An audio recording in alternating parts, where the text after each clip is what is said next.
The Mike Price Memorial Trail is a project started by Kelly Hall during her senior year at Saline High School.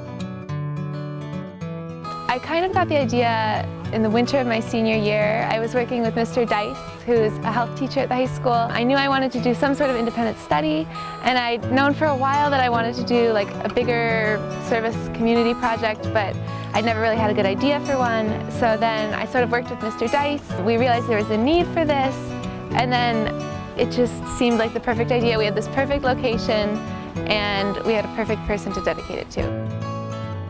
Oh my gosh, so many people have been such a huge help with this project. First of all, Mr. Dice, he helps me with the money thing, the publicity thing, getting students involved. So he's been really great. The groundskeepers have been incredible.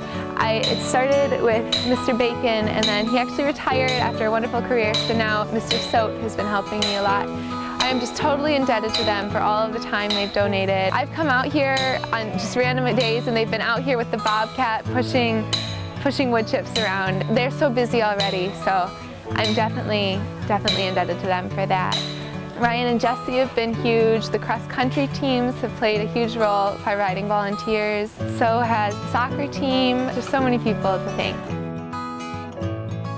Kelly actually came to one of our meetings last spring and mentioned her idea for the Price Trail, and we decided to get involved with it, and our club donated $1,000 to the project.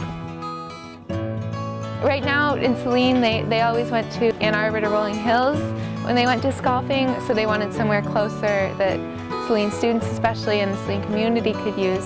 So they built a gorgeous 9-hole course.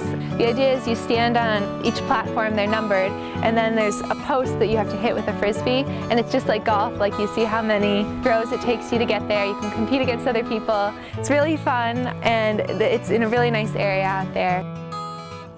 So the trail is dedicated to Mr. Mike Price, who is just sort of a pillar of the Saline community. He was a PE teacher at Heritage at the middle school, and he was a driver's ed instructor, he was a middle school track coach, and he was a football coach. So he just was really important to Saline, and on top of that he was a parent to 3 Saline students who have just graduated. I think it's hard to find someone in the district who hasn't been affected by Mr. Price. He was just such an important person to so many people. He was just someone with a really good character. He passed away a little over 2 years ago, and it was during school, and I think it was a shock to a lot of us. I really think there's no one who deserves to have this trail dedicated to more than him. Yeah, well, I definitely want this to be a trail that can be used. I don't want it to just be sitting here. And I really think it can be used by everyone in the community. I could see the cross-country team running on it, of course, because cross-country was such a big part of my life, but any high school student can use this. Anyone in Saline can use it. I mean, I see families coming out here. I hope they can come out. They can play tennis on the tennis courts. They can have a picnic on the picnic table. They can go for a walk after dinner. I mean, I think it can be used by everyone, and I really hope that it is used by everyone.